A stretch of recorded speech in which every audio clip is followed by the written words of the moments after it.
Shalom saudaraku yang saya kasihi dalam Tuhan, salam sejahtera bagi kita semua. Selamat berjumpa kembali dalam program doa dan renungan firman Tuhan pada hari ini. Mari sebelum kita mendengarkan firman Tuhan, kita bersatu hati, kita berdoa. Bapa di surga, Bapa yang kami panggil di dalam nama Tuhan Yesus Kristus, kami bersyukur buat hari yang baru ini. Kalau kami ada sebagaimana kami ada, semua karena anugerah-Mu. Saat ini Tuhan, kami akan mendengarkan dan merenungkan firman Tuhan. Berkatilah kami, berikanlah kami hikmat-Mu, agar kami boleh mengerti setiap firman yang akan kami dengar. Di dalam nama Tuhan Yesus kami berdoa. Amin. Renungan firman Tuhan hari ini berjudul, Milikilah iman yang berkualitas. Ayat firman Tuhan terambil dalam Yakobus 1 ayat 12. Berbahagialah orang yang bertahan dalam pencobaan, sebab apabila ia sudah tahan uji, ia akan menerima mahkota kehidupan yang dijanjikan Allah kepada barang siapa yang mengasihi Dia. Saudaraku yang saya kasihi, hidup kita setelah percaya dan menerima Yesus sebagai Tuhan dan Juru Selamat, bukan berarti kita bebas dari masalah, kesulitan, ujian, tantangan, dan penderitaan. Namun, fakta membuktikan bahwa menjadi murid Kristus justru hidup semakin sukar, semakin berat, semakin sulit, semakin diuji melalui beragam masalah yang datang bertubi-tubi dalam kehidupan kita. Dalam situasi dan kondisi kehidupan yang serba sukar tersebut, bila kita hadapi dengan kekuatan sendiri, tentu mustahil bisa kita atasi. Bahkan sekalipun kita mempunyai sejumlah pengetahuan, menguasai skill menyelesaikan masalah, namun mustahil kita bisa mengatasi masalah hidup kita setiap hari.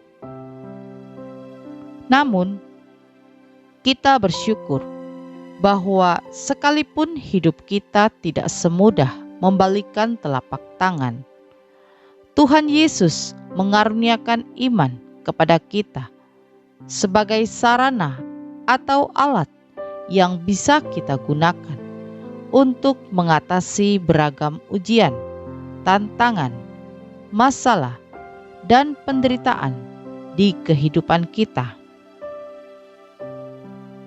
Alkitab, baik Perjanjian Lama maupun Perjanjian Baru, mengabadikan kehidupan tokoh-tokoh Alkitab yang telah hidup dengan iman yang tangguh. Mereka adalah manusia biasa, namun iman mereka telah membuat hidup mereka menjadi luar biasa, karena iman yang mereka praktekkan dalam hidup dan pergumulan mereka. Saudaraku yang saya kasihi, setiap kita tentu memiliki tokoh iman yang menjadi idola kita. Kita begitu terkesan dengan kehidupan imannya. Siapakah tokoh favorit saudara dalam Alkitab? Tentu banyak nama yang bermunculan dalam benak saudara. Namun bagaimana jika pertanyaannya diganti?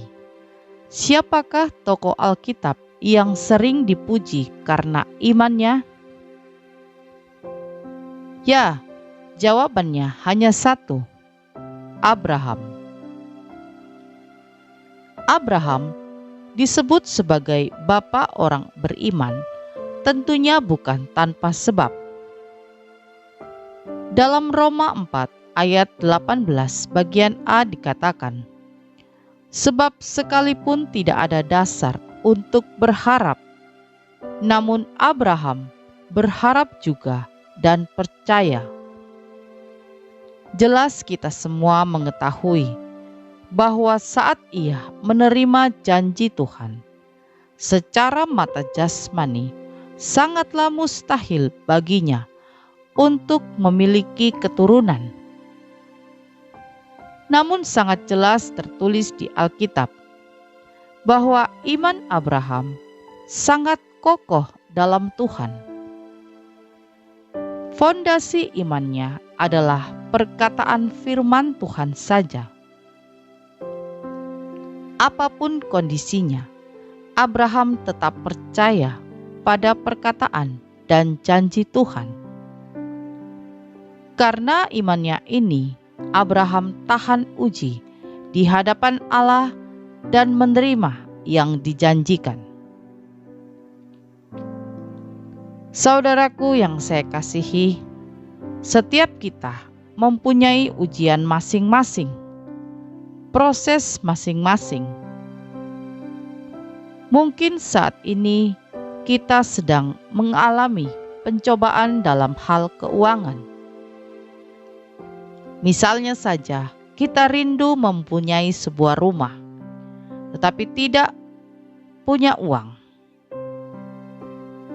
Beranikah kita dengan iman mengatakan, sekalipun tidak ada dasar untuk berharap, tetapi saya percaya Tuhan sudah sediakan? Atau mungkin ada yang sedang dalam pencobaan kesehatan. Dokter sudah memvonis berapa lama lagi saudara bisa hidup. Beranikah saudara dengan yakin mengatakan, sekalipun tidak ada dasar untuk berharap, tetapi saya yakin Tuhan sudah sembuhkan? Sangat mudah bagi kita untuk sekedar membaca ayat dalam Alkitab.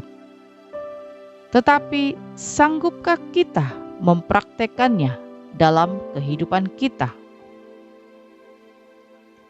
Sesungguhnya, iman rohani yang timbul dari pengharapan akan janji Allah tidak akan lekang oleh waktu dan tidak akan tergoyahkan oleh badai hidup.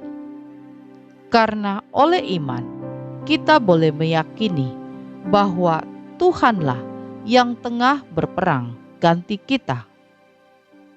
Bagian kita hanyalah untuk percaya kepada firman-Nya.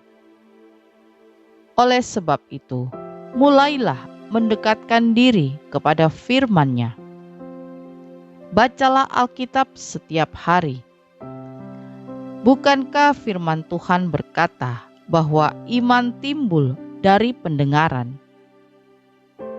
Biarlah saat kita terus mendengarkan perkataan dan janji Tuhan, Roh Kudus menguatkan iman kita sampai sekokoh iman Abraham. Jadi saudaraku yang saya kasihi dalam Tuhan, iman rohani yang timbul karena firman Allah tidak akan mudah tergoncang dengan situasi dan kondisi yang terjadi. Milikilah iman yang tangguh, iman yang kokoh, iman yang berkualitas. Amin. Mari kita berdoa. Bapa di surga, terima kasih untuk firman Tuhan hari ini. Ajarlah kami Tuhan untuk senantiasa berpegang teguh pada janji dan firman-Mu, supaya iman kami boleh bertumbuh kuat di dalam-Mu. Tidak peduli situasi apapun di depan kami. Terima kasih Tuhan untuk firman-Mu. Meteraikanlah firman-Mu dalam hati kami. Ya Bapa, pagi hari ini kami bersyukur kepadamu. Jikalau kami ada sebagaimana saat ini kami ada, semua karena anugerah-Mu. Kami bersyukur Tuhan, kalau kami masih bernafas, kami sehat, kami kuat. Semua karena kebaikan-Mu. Berkatilah kami ya Tuhan di sepanjang hari ini. Biarlah hari ini kami boleh lewati oleh kekuatan yang daripada-Mu saja. Berkatilah kami ya Tuhan, baik kami sebagai suami, sebagai istri, sebagai orang tua, maupun kami sebagai anak. Apapun yang kami kerjakan di sepanjang hari ini, kami serahkan ke dalam tangan Tuhan. Kami percaya Tuhan yang akan membuat kami berhasil. Pimpinlah kami Tuhan, agar kami dapat berjalan seturut dengan kehendak-Mu. Terima kasih Tuhan, kami sudah berdoa pagi hari ini. Kami percaya Tuhan sudah mendengarkan segala doa-doa kami. Kami akan melangkah di hari yang baru ini di dalam nama Tuhan Yesus Kristus. Haleluya. Amin. Puji Tuhan, kita sudah berdoa pagi hari ini. Saya percaya kita sudah diberkati. Sampai berjumpa kembali dalam doa malam kita nanti. Selamat pagi, selamat beraktivitas. Tuhan Yesus memberkati.